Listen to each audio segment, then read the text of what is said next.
What's up, fitnessers? This is head coach Mike from CrossFit Putney.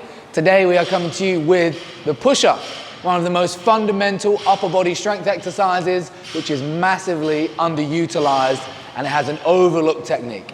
The push-up is crucial to developing strength in the upper body and the shoulders and the arms, and especially if we want higher level skills like muscle ups and handstands, getting the push-up correct is paramount. So we're going to go through the techniques today to develop the push-up, what the technique itself should look like, and ways that we can progress it. So now we're going to be talking about the push-up technique, what it consists of, and how we might need to make some changes so we're getting the correct push-up technique.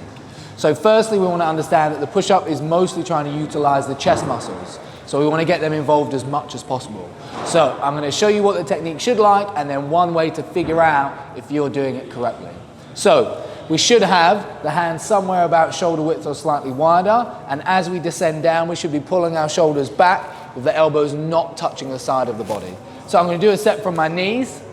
Hands are going to be outside of the shoulders. I'm going to have a nice straight body position, and then shoulders come back with the elbows slightly out, and then I push back up again. Things that we really want to avoid are, as we descend down, the shoulder rolling forwards and not feeling the shoulder blades come together. This is really going to inhibit how much we're going to be able to use our chest, because we're not getting that chest stretch, and then we're going to be limiting how much we can activate it on the way up again. So really important, shoulders aren't rolling forwards, they're rolling backwards, and the elbows stay out to the side, because if the elbows are too close, it's going to encourage that forward rolling of the shoulders as much as possible. So, like I said, it's all about using the chest muscles. So one way to figure out if you're doing it correctly is do an AMRAP set, so as many reps as you can, and figure out what burns out. So you can do this from the knees, toes, or on an incline. We'll go through some of those in a bit, but go for as many reps as you possibly can. Aim for 20 to 30 and see which muscles give out first. Hopefully, it should be our chest. If not, we might need to play around with our hands or take a bigger focus on that shoulder position. The next common fault that we're going to be looking at is not maintaining a good hip and shoulder relationship as we go down and come back up again. So not keeping it nice and rigid.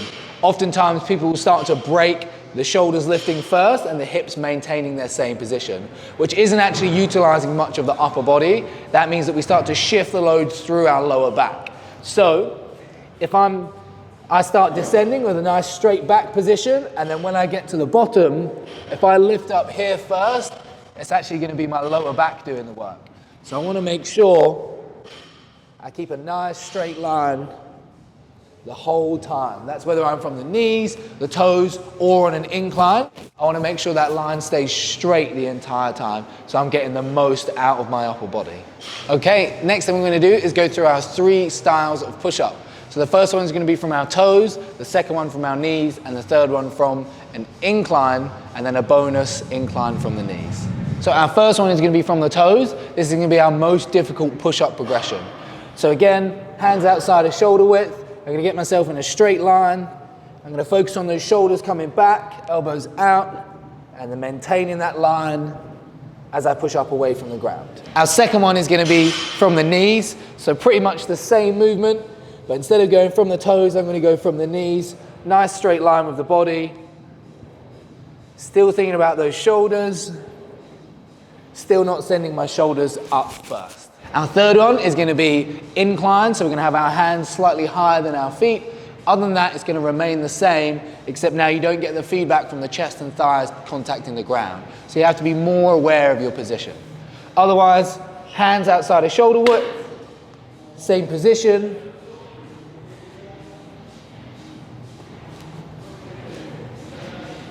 All the same. And then our final variation for progressions is going to be knees incline. So this is going to be our simplest one, which requires the least amount of force.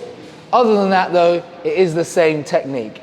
Hips open, hands outside the shoulders. Again, still thinking about the shoulders back and not having the elbows too close to the body. One of them is going to be hands close, which focuses less on the chest and more on the triceps, so if our arms need more focus. And then the second one is going to be hands wider, which focuses less on the arms and slightly more on the chest. So our first one is going to be hands together. These are going to be very close together. And then from there, same focus. Elbows are slightly out, shoulders come back.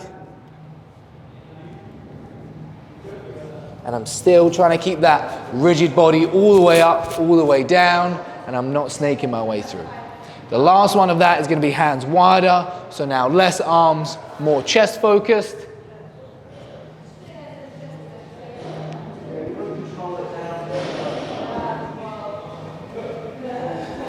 So a different variation, still a push-up, but we're going to be utilizing slightly different muscles.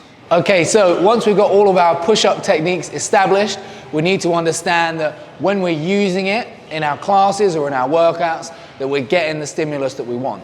So you want to follow that you feel the muscles start to limit you from performing any more reps. We don't want anything like shoulder, elbow, or just general joint pain. We really want to avoid that as much as possible.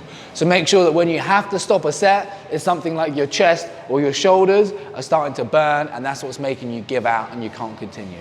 It's not joint pain. On top of that, to ensure that we're progressing, we want to track that our technique stays the same, even if we're fatiguing, and that we can see those reps adjusting over time. So we should be increasing the reps or the difficulty. A good tip, if we struggle with that, is to do a regressed version and work on getting more reps over time before then moving back forward into that harder progression. So remember that the push-up is a foundational movement that allows you to eventually get to more difficult progressions down the line. So things like muscle ups and the dip portion, we need a strong dip, and that starts with a very strong push-up. So developing our push-up first translates into our dip, which translates into our muscle up. Likewise, having a strong chest and shoulders and triceps translates into us having a stronger overhead position, which can be better for jerks, snatches, and definitely handstand push-ups as well. So if we're looking to improve upon those more difficult skills, we have to make sure that our foundational elements are rock solid. So remember, fitnessers, it's really important that we keep that technique on point. And speaking of the elbow position, that common fault is keeping the elbows too close to the body. We don't want them tucked down here. We also don't want them too high and wide, somewhere in between.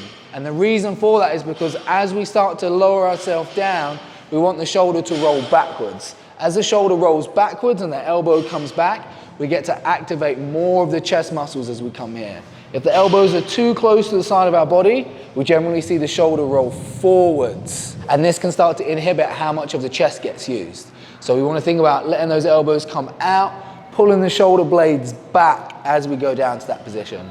It's exactly the same as if we were doing a rowing movement. We don't want to row like this. We want to pull ourselves open and back as much as possible. So both of these movements should be synonymous in how our shoulders relate to the movement itself.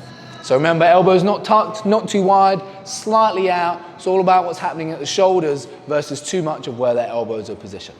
This is Head Coach Mike at CrossFit Putney. Thanks for joining us on our educational videos. This one was around push-ups. I'll see you next time.